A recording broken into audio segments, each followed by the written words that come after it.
আসসালামু আলাইকুম, আমন্ত্রণ জানাচ্ছি চ্যানেল জুলাই 36 এর দুপুরের সংবাদে। প্রথমে জানিয়ে দিব জাতীয় সংবাদ। ক্ষমতাসীন দল বিএনপির সংসদীয় দলের বৈঠক আজ বুধবার বেলা 11:15টায় জাতীয় সংসদ ভবনে শুরু হয়েছে। সংসদ নেতা ও প্রধানমন্ত্রী তারেক রহমান বৈঠকে সভাপতিত্ব করছেন। বৈঠকে সিদ্ধান্ত হয়েছে আগামীকাল বৃহস্পতিবারের অধিবেশনের পর শুক্র ও শনিবার বিরতি দিয়ে 15 মার্চ আবার সংসদ বসবে। ওই দিন নতুন স্পিকার নির্বাচন করা হবে। এরপর সংসদ মুলতবি হয়ে 29 মার্চ পুনরায় অধিবেশন বসবে। বৈঠকে স্পিকার ও ডেপুটি স্পিকার নির্বাচন সহ অধিবেশনের সূচি নিয়ে আলোচনা হয়। স্পিকার পদে হাফিজ উদ্দিন আহমেদের নাম বেশি আলোচনা রয়েছে। ত্রয়োদশ জাতীয় সংসদের প্রথম অধিবেশন বসছে বৃহস্পতিবার সকাল 11টায়। প্রথম দিন রাষ্ট্রপতি মোহাম্মদ শাহাবুদ্দিন ভাষণ দেবেন। একই দিনে স্পিকার ও ডেপুটি স্পিকার নিয়োগ হবে। ডেপুটি স্পিকার পদ নিয়ে সরকার ও বিরোধী দলের মধ্যে আলোচনা চলছে। জুলাই জাতীয় সনদ বাস্তবায়ন ইস্যুতে সংসদে উত্তাপের আশঙ্কা রয়েছে। বিরোধী দল আন্দোলনের ঘোষণাও দিয়েছে। সরকার সংসদ কার্যকর রাখতে সমন্বয়ের চেষ্টা করছে। ত্রয়োদশ জাতীয় সংসদের ঢাকা 13 আসনের ফল চ্যালেঞ্জ করে হাইকোর্টে আবেদন করেছেন জামায়াতের জোটের প্রার্থী মামুনুল হক। বুধবার বিচারপতি মোহাম্মদ জাকির হোসেনের বেঞ্চে শুনানি হবে। এই আসনে বিএনপির ববি হাজ্জাজ জয়ী হন। এর আগে 25টির বেশি আসনের ফল নিয়ে আবেদন করা হয়েছে। হাইকোর্ট ব্যালট ও সংশ্লিষ্ট সরঞ্জাম সংরক্ষণের নির্দেশ দিয়েছেন।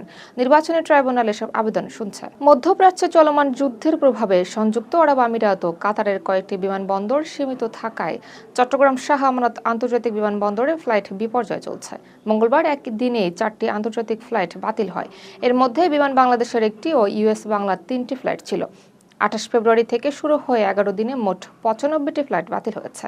এতে প্রবাসীরা চরম ভোগান্তিতে পড়েছেন। তবে শাহজাহান, দুবাই ও আবুধাবি রুটে ধীরে ধীরে স্বাভাবিকতা ফিরছে। ওই দিন 7টি আগমন ও 6টি প্রস্থান ফ্লাইট পরিচালিত হয়। সুনামগঞ্জ থেকে ফেরার পথে আকস্মিকভাবে সিলেটের বিশ্বনাথ বাজার পরিদর্শন করেন বাণিজ্য শিল্প পাটমন্ত্রী খন্দকার আব্দুল মুক্তাদির। সাধারণ ক্রেতার সেজে তিনি নিত্যপণ্যের দাম যাচাই করেন।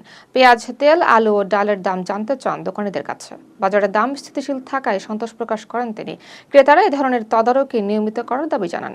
মন্ত্রীর এই উদ্যোগে ইতিবাচক প্রতিক্রিয়া দেখা যায়। ঢাকাগামী ফারহান 4 লঞ্চে এক শিক্ষার্থী ধর্ষণের ঘটনায় নোয়াখালীর হাতিয়ায় রাজনৈতিক উত্তেজনা ছড়িয়ে পড়ে। মঙ্গলবার রাতে এনসিপি, যুবশক্তি ও যুব দলের পাল্টাপাল্টি মিছিলে মারামারি হয়। এতে উভয় পক্ষের অন্তত 6 জন আহত হন। আহতদের মধ্যে যুবশক্তি ও ছাত্রশক্তির নেতারও রয়েছে। আহতরা উপজেলা স্বাস্থ্য কমপ্লেক্সে চিকিৎসা নেন। পুলিশ জানায় পরিস্থিতি বর্তমানে স্বাভাবিক রয়েছে। সিলেট নগরের আখালিয়া এলাকায় বিজিবির প্রধান ফটকের কাছে অগ্নিকাণ্ডে অন্তত 10টি ব্যবসা প্রতিষ্ঠান পুড়ে গেছে। মঙ্গলবার রাত 11:20 আগুনের সূত্রপাত হয়। বিজিবি, ফায়ার সার্ভিস ও স্থানীয়দের চেষ্টায় রাত 12:30টায় আগুন নিয়ন্ত্রণে আসে। ইলেকট্রনিক, ফার্নিচার ও মুদির দোকান ক্ষতিগ্রস্ত হয়েছে। প্রাথমিকভাবে বৈদ্যুতিক ট্রান্সফরমারকে আগুনের কারণ ধরা হচ্ছে। ক্ষয়ক্ষতির পরিমাণ তদন্ত শেষে জানা যাবে। দর্শক, এখন জানিয়ে দেব আন্তর্জাতিক সংবাদ।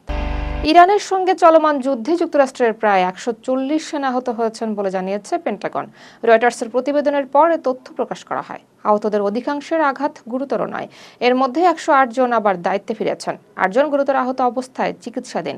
পেন্টাগন জানায় পরিস্থিতি নিবিড়ভাবে পর্যবেক্ষণ করা হচ্ছে। হরমুজ প্রণালীতে ইরান মাইন বসাতে শুরু করেছে বলে মার্কিন গোয়েন্দা সূত্রের বরাত দিয়ে জানিয়েছে সিএনএন।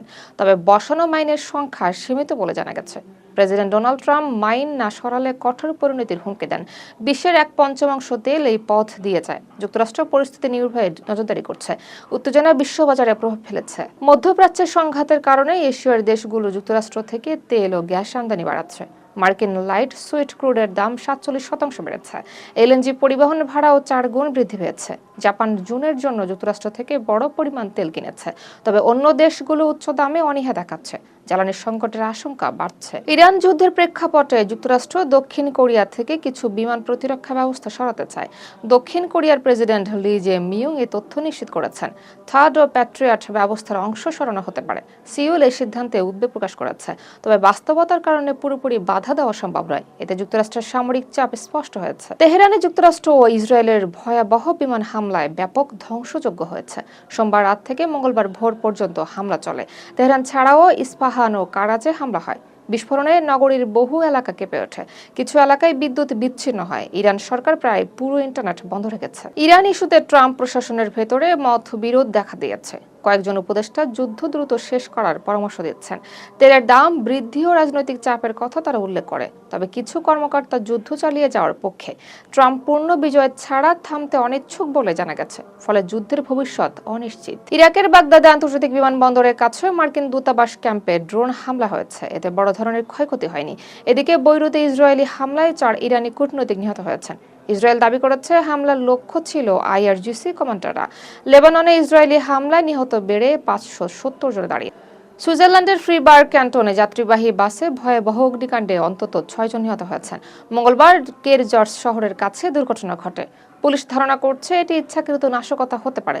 3 জন গুরুতর আহত অবস্থায় হাসপাতালে ভর্তি রয়েছে। বাসটি সম্পূর্ণ পুড়ে গেছে। ঘটনায় ফৌজদারি তদন্ত শুরু হয়েছে। দর্শক, এতক্ষণ সাথে থাকার জন্য ধন্যবাদ।